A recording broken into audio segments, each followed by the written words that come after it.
Well, let's speak now to Dr. Alan Mendoza, Executive Director of the Henry Jackson Society, a national security think tank. Alan, we love having you on the show. Welcome aboard. Does this surprise you? Looking at some of these statistics, just 3,577 foreign offenders were deported back in September 2023. You roll the clock back to 2014, so about a decade before, and that number was around 13,000. So it's dropped catastrophically. What on earth's going on? Yes, I'm not really sure why the numbers dropped. Obviously, it's concerning that we've got any foreign offenders in the first place here, not being deported in a quick time. I wonder whether there's been a change in criteria for deportations, or there's been a change in the way people are classified. It does seem that something's happened to indicate this dramatic change. I mean, 13,000 to 3,000, quite a dramatic drop, and I don't think it's because we're having fewer offenders, shall we just say? We are asking our audience today, Alan, no ifs, no buts. If an asylum seeker breaks British laws, their asylum is hereby cancelled and they are deported immediately. As things stand, incredibly in my view, unless your offence was so serious that you were sentenced to more than a year, you've got every chance of staying. So a sex offender like Ezedi, a two-time sex offender is what he was, because he got a suspended sentence, in effect, it doesn't affect his asylum application at all. Surely this country, like Australia, like other countries who have migrants' problems, we should say, come here, if you get here and you apply for asylum and then you break our laws, especially if it's bad enough to go to prison for 2 months or 3 months, never mind a year, then that's it. You are deported back to where you came from. Well, in a word, Kevin, yes. I mean, how can anyone seriously argue to the contrary? If you're somebody who has come to this country seeking asylum from horrors in your home country, and we've accepted your application, then it is surely your responsibility to live up as a responsible citizen. It isn't to come here and commit crimes, it's to behave normally, pay your taxes, get on with life and integrate into society. And if you do turn out to be a criminal and commit criminal acts, then yes, why would we not simply revoke that asylum and say, so sorry, but you're now not wanted here, given your behaviour, given you've broken the social compact that brought you here, and it's time for you to leave. Absolutely. So there we are, Alan. Let's bring in human rights lawyer Adam Wagner. Thanks for joining us, Adam. As I say, our sort of narrative today, what we're saying is we're amazed, we're astonished by our current rules concerning asylum seekers. And that is that unless you commit an offence that warrants a sentence, a prison sentence of more than a year, your law-breaking shouldn't necessarily affect your asylum application, which seems to us mad. Abdul Ezedi, he twice committed sex crimes. He's a convicted sex offender and yet was allowed to stay. And we now understand there are thousands more migrants who spent more than a year in prison, sometimes less than a year, who are walking the streets. They have not been deported. And yet, it is government policy. The Home Office said to us, foreign offenders have no right to be here. But the problem is, Adam, they do have a right to be here as long as their sentence isn't more than a year. I think you're slightly muddling up the way the system works. I think what you're thinking about is automatic deportation, which happens after a year. And in one sense, you're right that it makes it easier to deport foreign national offenders if they've been sentenced to a year or more, or have been subject to a deportation recommendation by a judge. There's all sorts of nuances around that and policy nuances around that and guidance by the Home Office as to what particular factors you consider. I think you've also got to think that, I mean, you said, I think, in your in what you were saying, that it should be, well, if you're 2 to 3 months, if you're convicted of something, you get a 2 to 3 months custodial sentence, then applying it the way it actually works, it'll be automatic deportation.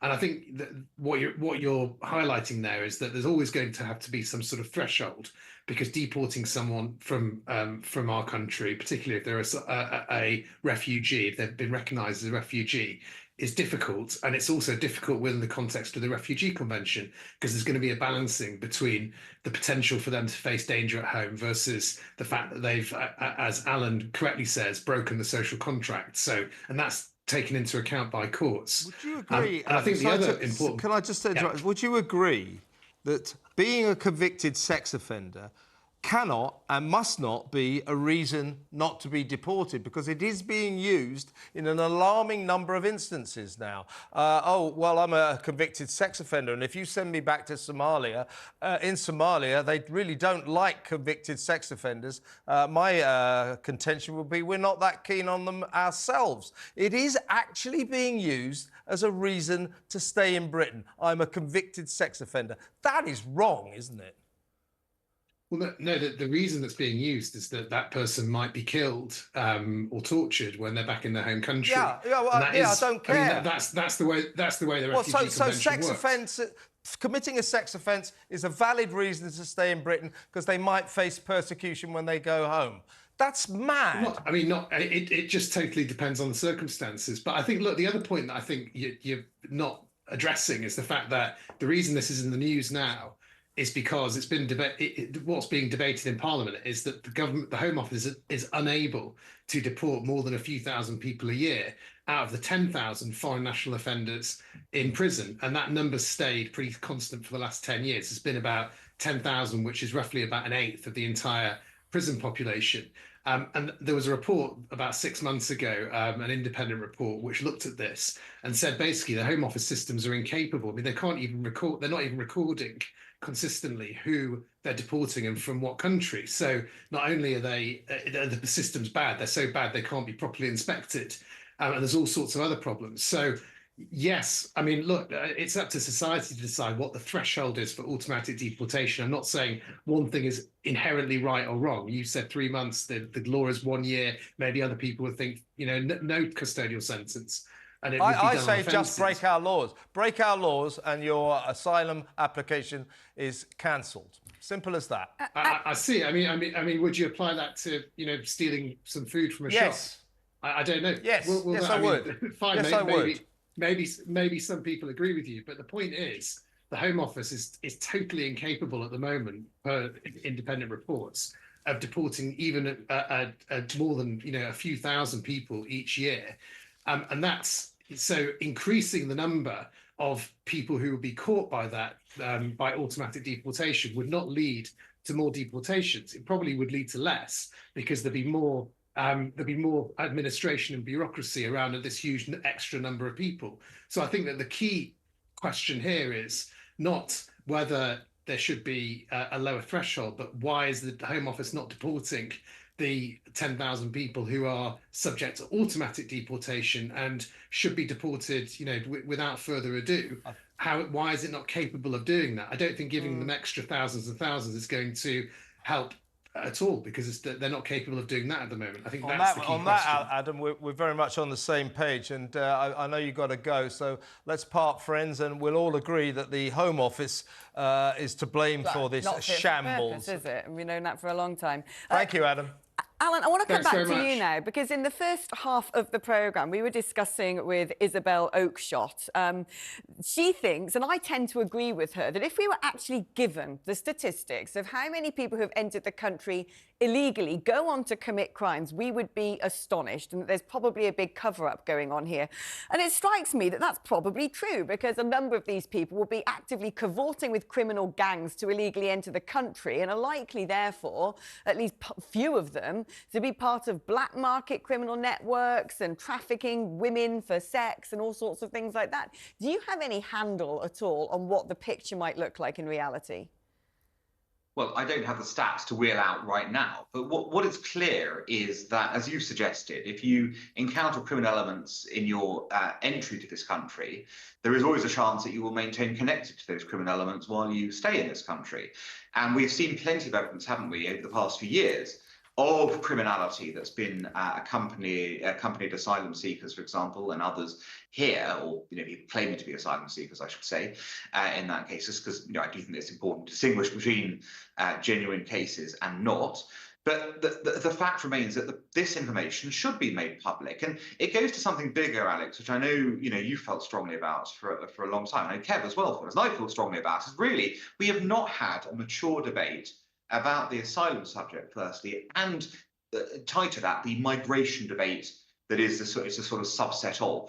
Basically, we're not having a full discussion about the pros and benefits of large-scale mass migration and this country's position with regards to asylum as well, and what people really think about it here. I think everyone understands that we're a fair-minded set of people who live in this country, and we've been enriched in the past by lots of migration, etc. But there is a genuine concern, isn't there, that the benefits of migration are now being horribly outweighed by the negatives attached to it.